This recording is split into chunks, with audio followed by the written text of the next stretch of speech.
I became interested in the idea of having a stage show with ego and soul as characters in about 2015. I'd been in Sweden doing a speech and at a conference, and one of the organizers came up to me afterwards and said, you ought to be on the stage.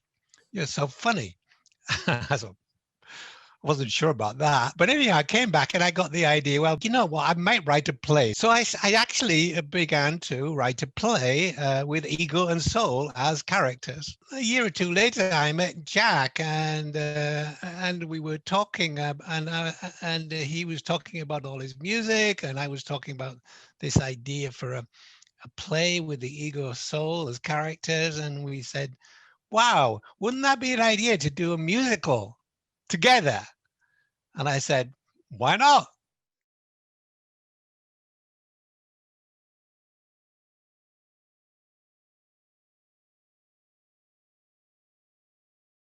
Well, he contacted me and we started working together. I was giving a little bit of mentoring and then I invited him to a conference. Well, not a conference, but a workshop I was organizing. And it was there that we actually hatched out the idea for the musical. And I said, well, why don't you come with me to or join me in Italy and we'll spend a week. And so Jack and Tessa Berkelmans came. We had a great week putting together the plot for the musical.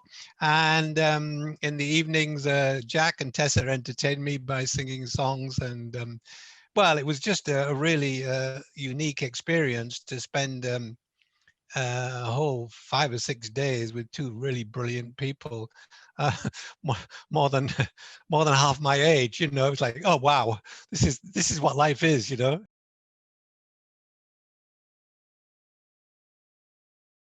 remember Kevin and I meeting, and I felt very comfortable with Kevin's approach. I think he really got me. And he saw the uniqueness, so he rose to the occasion immediately, and he got it. I mean, he did his research. He read my book, What My Soul Told Me, which has this whole idea of ego soul dynamics in it, and he understand. And he came up with a brilliant script.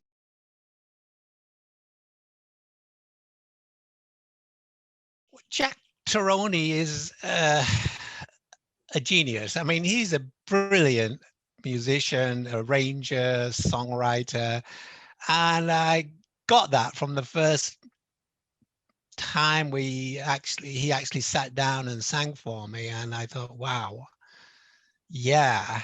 And so I find it really amazing that when Jack and I discussed the story, he said, well, actually, I've got the whole music.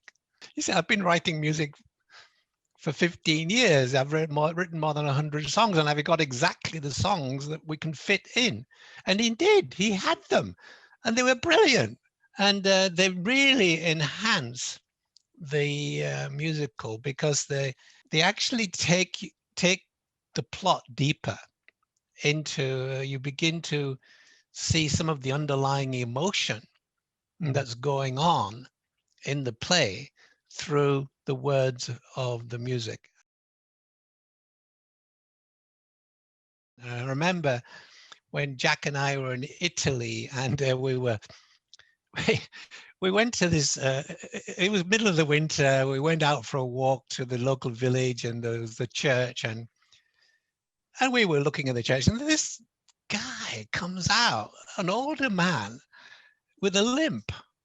And he starts talking. He's a caretaker and he's like so proud of his church.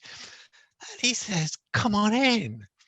Well, Jack and I looked at each other and said, this is Punchy. This is Punchy. This is how he walks.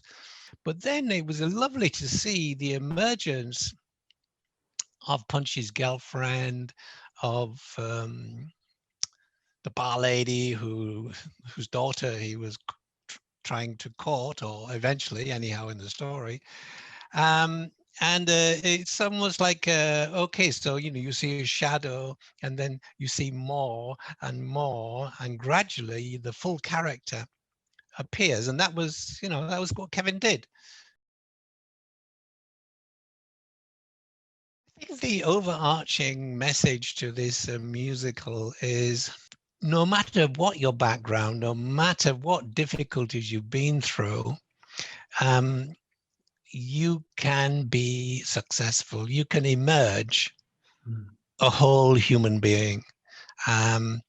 You can transform from who you were to who your soul wants you to be. We all need hope.